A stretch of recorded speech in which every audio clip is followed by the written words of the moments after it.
Bem-vindos ao Eu de Europeu, o podcast do Euroregião que lhe conta as histórias dos portugueses espalhados pela Europa. Neste episódio, vamos estar à conversa com Joana Santos, uma jovem de 29 anos que, durante 5 anos, trabalhou enquanto técnica de medicina nuclear em hospitais públicos e privados no Reino Unido. Joana, quando é que surgiu esta vontade de emigrar?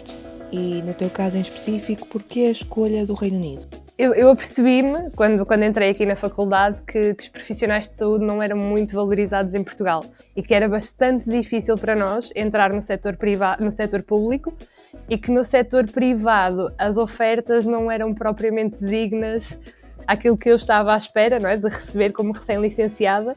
Lembro-me que na altura tive propostas em que rondava o salário mínimo, que não era algo que eu estaria à espera, não é? Quando eu acabei uma licenciatura e estava à espera de ter alguma independência e deixar de depender dos pais, não é? Que normalmente ajudam ou não durante a faculdade. No meu caso, a minha mãe ajudou-me bastante durante a faculdade e estava muito naquela expectativa de, ok, quando acabar um curso vai ser fácil arranjar um emprego.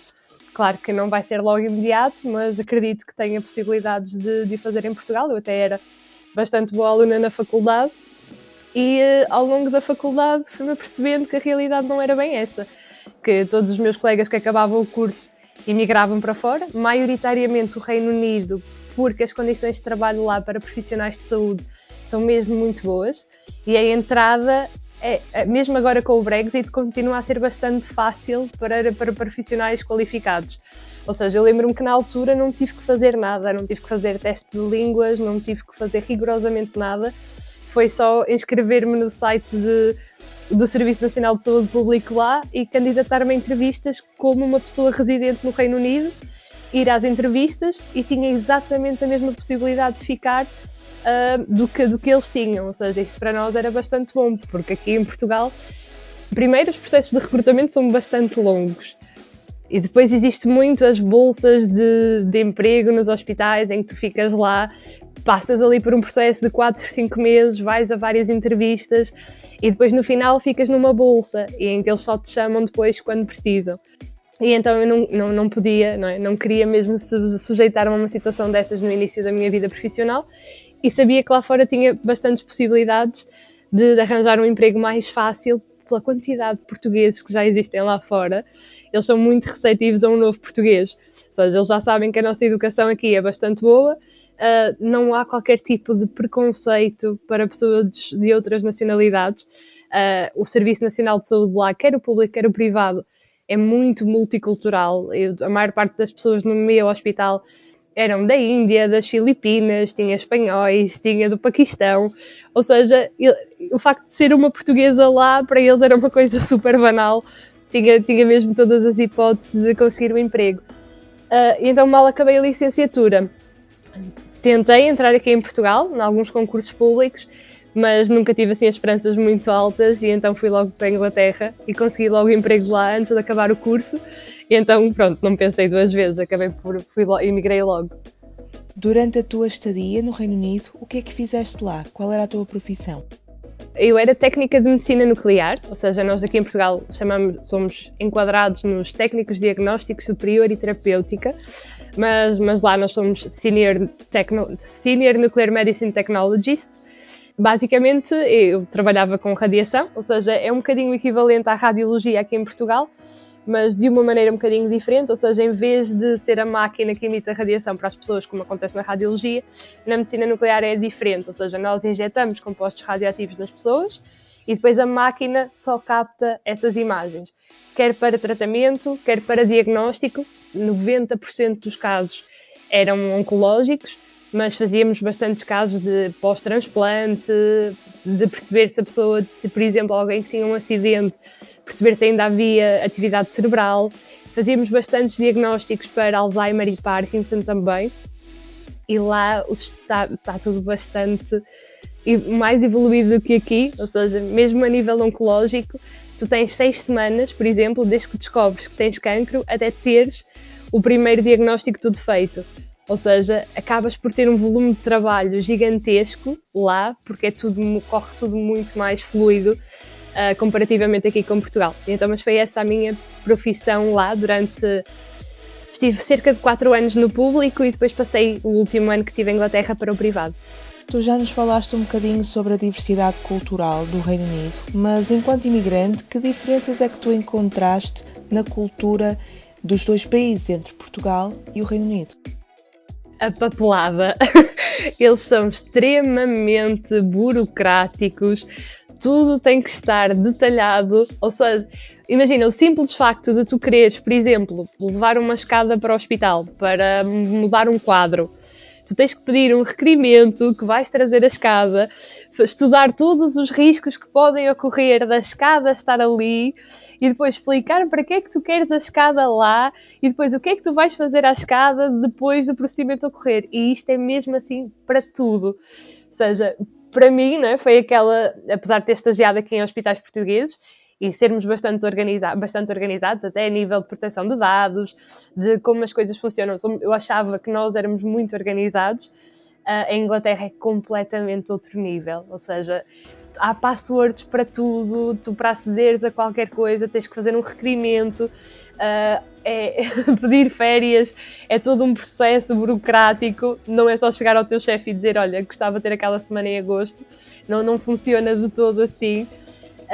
Sem dúvida, o facto de eles serem bastante burocráticos reflete-se muito naquilo que eles são, ou seja, eles são pessoas muito mais racionais e muito menos emotivas, e isso era principalmente foi o choque cultural assim maior que eu tive, que era o facto de eles não serem como nós aqui em Portugal, ou seja, nós resolvemos as coisas muito mais a falar, somos muito mais espontâneos, somos mais carinhosos, também somos mais efusivos numa conversa qualquer, nós se calhar falamos um bocadinho mais alto, eles não falam alto de todo, e eles resolvem as coisas de uma maneira muito pacífica, muito polite, são extremamente educados, não dizem, se tu fizeres alguma coisa muito mal, eles são incapazes de te dizerem que fizeste mal. Eles vão sempre dar a volta, podias ter feito isto de outra maneira, mas não são capazes de dizer que tu fizeste a coisa mal. E então isso foi ali a principal coisa que também nós temos que nos moderar um pouco, enquanto não é? Latinos que temos ali somos um bocadinho mais efusivos a resolver as coisas e muito mais emocionais. Foi assim a principal coisa que eu tive que ajustar lá e também perceber que aquela frieza deles não é porque não gostam de mim ou porque estão a ser antipáticos, é mesmo porque é assim que eles são. Já nos disseste que o Brexit não afetou a tua entrada no Reino Unido, mas sentiste alguma diferença enquanto imigrante e no teu caso em específico no setor da saúde? Não senti, mas no final acho que até beneficiei com isso. Isto porque quando começaram a surgir as questões todas do Brexit, nós fomos aconselhados a pedir um pre-settled status, que na altura não se sabia o que é que ia acontecer, ou seja, se nós podíamos ficar lá, se não podíamos, não sabia muito bem. Então houve ali um período de incerteza bastante grande mesmo para nós. Nós não sabíamos como é que as nossas condições de trabalho se iriam ou não ser afetadas depois, a questão de passaporte, de permanência do país.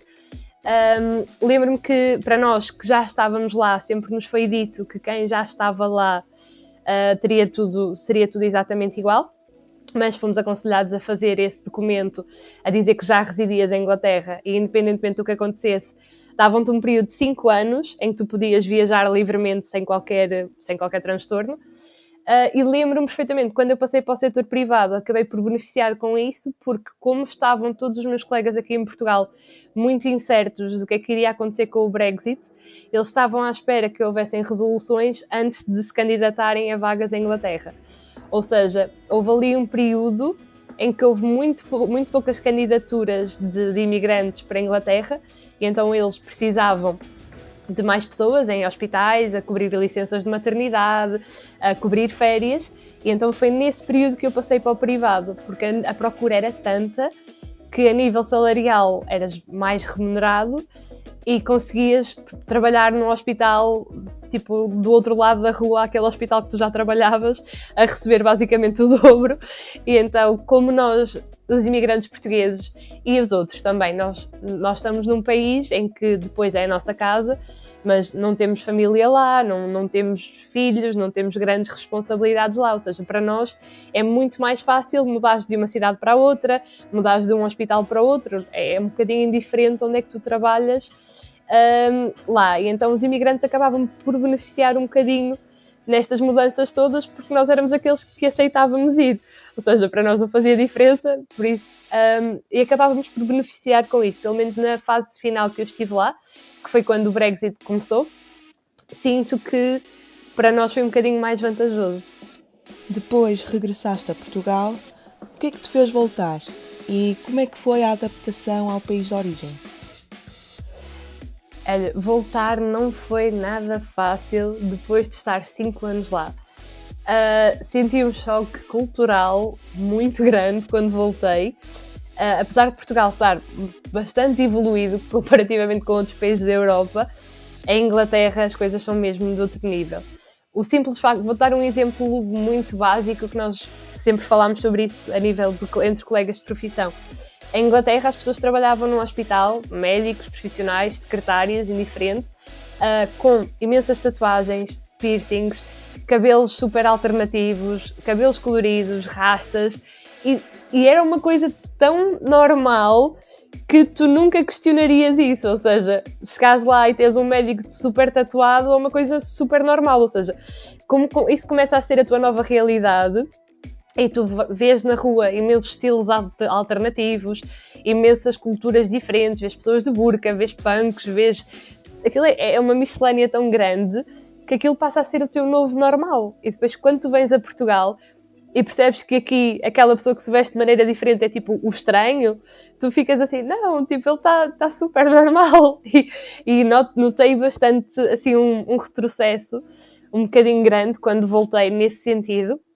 E eu lembro-me, eu por acaso tenho algumas tatuagens, e lembro-me perfeitamente, quando estagiava aqui em Portugal, eu tinha que usar um casaco, por exemplo, no hospital para tapar as tatuagens, porque principalmente não é, a maior parte das pessoas que vão a hospitais públicos, na parte de oncologia, já têm uma faixa, já são de uma faixa etária até não é, mais elevada, têm a idade dos nossos pais, dos nossos avós, e então para eles verem um profissional de saúde tatuado ainda é uma coisa que os choca muito e que eles associam muito a falta de profissionalismo, que está completamente, não é? Está completamente errado e desajustada já essa ideia, mas aqui em Portugal ainda havia muito esse preconceito e ainda há um bocadinho esse preconceito quando uma pessoa vai a uma entrevista de emprego em Portugal, todos nós tapamos as tatuagens e tentamos ir vestidos de maneira normal, porque já sabemos que se formos vestidos, se calhar com o nosso estilo normal, que vamos marcar ali logo uma diferença na entrevista.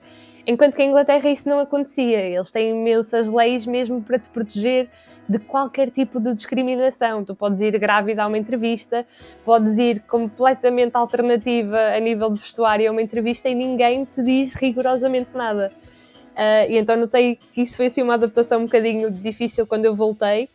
Foi principalmente a coisa que percebi que Portugal ainda faltava ali uns anos para nós aceitarmos toda a gente na sociedade de maneira igual. Eu voltei porque já estava em Inglaterra há algum tempo e já estava naquela fase em que teria que comprar casa lá, senão já não compensava estarmos a pagar renda durante muito tempo. E adorei Inglaterra e volto lá sempre que possível, todos os verões estou lá sempre a trabalhar. Só não fui o ano passado com estas restrições todas do Covid, mas todos os verões volto lá a trabalhar como técnica de medicina nuclear, porque toda a minha atividade profissional ainda está registada lá, ainda tenho conta no banco lá, continuo a poder viajar completamente de forma livre, mas voltei nesse sentido de gostava de fazer uma coisa diferente e se calhar ter uma profissão que a longo prazo me permita ter mais liberdade, porque apesar de nós trabalhamos num hospital, temos aquele horário de funcionário público das 9 às 5 ou das 7 da manhã às 3, e eu gostava de tentar fazer alguma coisa um bocadinho diferente, e então voltei para estudar nutrição aqui em Portugal. Com a tua experiência no setor da saúde no Reino Unido e agora em Portugal, no lado da nutrição, o que trarias do Reino Unido para o Serviço Nacional de Saúde português? Eu acho mesmo que as condições de trabalho têm que ser um bocadinho melhores para haverem mais profissionais a ficar cá. Esse ponto resolveria imenso, ou seja, aqueles apoios, por exemplo, que deviam ser dados a médicos ou profissionais de saúde para irem, por exemplo, para áreas mais remotas. Eu nasci numa aldeia no norte de Portugal e eu lembro-me perfeitamente que tínhamos um médico de família para a população toda.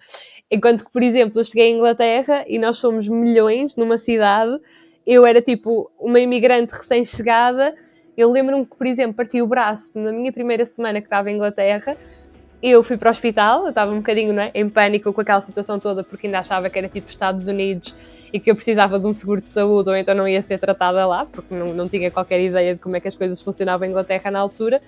E eu lembro-me que fui tratada de imediato, tive baixa hospitalar, tive tudo pago na altura, não paguei qualquer tipo de tratamento do hospital, deram-me logo um médico de família da minha área de residência, era muito fácil marcar uma consulta. Todas as pessoas tinham uma aplicação, ou ligavas para o teu médico de família e eles davam-te uma vaga na própria semana. Ou seja, eles tinham tantos médicos de família que se tu quisesses uma consulta, tu conseguias logo, na mesma semana, falar com alguém. E isso é uma coisa que aqui em Portugal ainda não acontece, porque há poucos profissionais e o sistema de saúde não está segmentado de uma maneira correta. Ou seja, não há como é que se chama? Não há tipo ali uma divisão inicial de o que é que tu precisas e para a especialidade onde tu vais logo de imediatamente para teres o tratamento necessário. Aqui tu tens que ir ao médico de família, esperar ali 2 ou 3 meses por uma consulta, depois voltas a esperar mais 2 ou 3 meses pela consulta da especialidade, ou seja, demoras tanto tempo até chegares ao teu diagnóstico final, que muitas das vezes, principalmente na experiência que eu tenho na área oncológica, às vezes são meses que são decisivos, enquanto que, por exemplo, em Inglaterra, se tu suspeitares de um cancro, tu tens tipo 6 semanas para estares a iniciar um tratamento. Ou seja, essas coisas mostram mesmo que nós aqui em Portugal necessitamos de reformular muitas coisas a nível de saúde, porque nós temos profissionais super qualificados, que eles são desejados lá fora e que lhes oferecem imenso dinheiro para eles irem para fora. E por mais que nós gostemos do nosso país e claro que queremos ficar aqui, quando tu não te sentes valorizado em Portugal, quando tens que ser um médico de saúde, num centro de saúde e veres 1000 doentes num dia em que tens 5 minutos para cada doente e que nem tens tempo de falar com eles e de perceber o que é que se está a passar e depois ainda tens que ir fazer umas horas ao privado para conseguires ter um ordenado decente, claro que isso vai desmotivar todos os profissionais e depois é uma espiral que tu não consegues quebrar, ou seja, os médicos estão frustrados, depois os enfermeiros estão frustrados, o pessoal do hospitalar sente uma sobrecarga enorme, porque a verdade é que há muito poucos profissionais e quando tu vais trabalhar num ambiente de trabalho onde já estás um bocadinho mais estressada e nem sequer tens tempo para dar atenção aos teus doentes, nem tu estás bem lá, nem o teu tratamento vai ser o mais adequado, nem nós nos sentimos bem quando vamos ao hospital. Ou seja, eu sinto muito isso agora em Portugal, quando vou ao hospital, não é? Na qualidade de utente e me apercebo da realidade agora, que as pessoas até querem me dar atenção, até querem ouvir o que eu quero dizer, mas têm tipo 5 minutos para estar comigo, porque depois têm tipo uma sala de espera cheia de pessoas e eles têm que ver aquelas pessoas todas até às 7 da tarde. E então essa gestão está toda muito mal feita, eles não se sentem valorizados, o doente não se sente valorizado e a verdade é que os tratamentos e os diagnósticos são prolongados por um tempo que não deveria ser admissível. Acho mesmo que passa por dar mais condições aos profissionais, sem sombra de dúvida, e tornar os processos de recrutamento menos seletivos e muito mais rápidos, em vez de uma pessoa estar 3 meses à espera de uma entrevista de emprego para ir trabalhar para um hospital público, quando eles claramente têm uma necessidade enorme de profissionais em várias áreas. A última pergunta está relacionada com este processo de ida e volta. Sentes que o facto de teres uma nacionalidade europeia de certa forma facilitou esta movimentação entre países, o facto de teres ido para o Reino Unido e agora teres regressado a Portugal? Sim, sem sombra de dúvida. E notas bastante isso quando tentas, por exemplo, criar um número de segurança social lá, ou abrir conta no banco, ou arrendar uma casa. O facto de nós sermos europeus, erradamente ou não, transmite-lhes uma certa confiança e eles tornam o processo todo bastante mais fácil. Na altura eu nem precisava de passaporte, nem precisava de grande documentação para abrir uma conta no banco, por exemplo, e tinha colegas meus que eram de outras nacionalidades e que tiveram que passar ali por alguns processos para terem reconhecimento ou de equivalências profissionais ou para provarem que estão a trabalhar ali com um contrato para conseguirem alugar uma casa. Sem sombra de dúvida, o facto de nós, na altura, pertencermos todos ao espaço europeu foi muito vantajoso. Termina assim mais um episódio do Eu de Europeu. Eu sou a Maria João Silva. Obrigada por estar desse lado. Pode continuar a seguir as notícias da sua região em www.euroregião.com, o jornal que fala a língua europeia.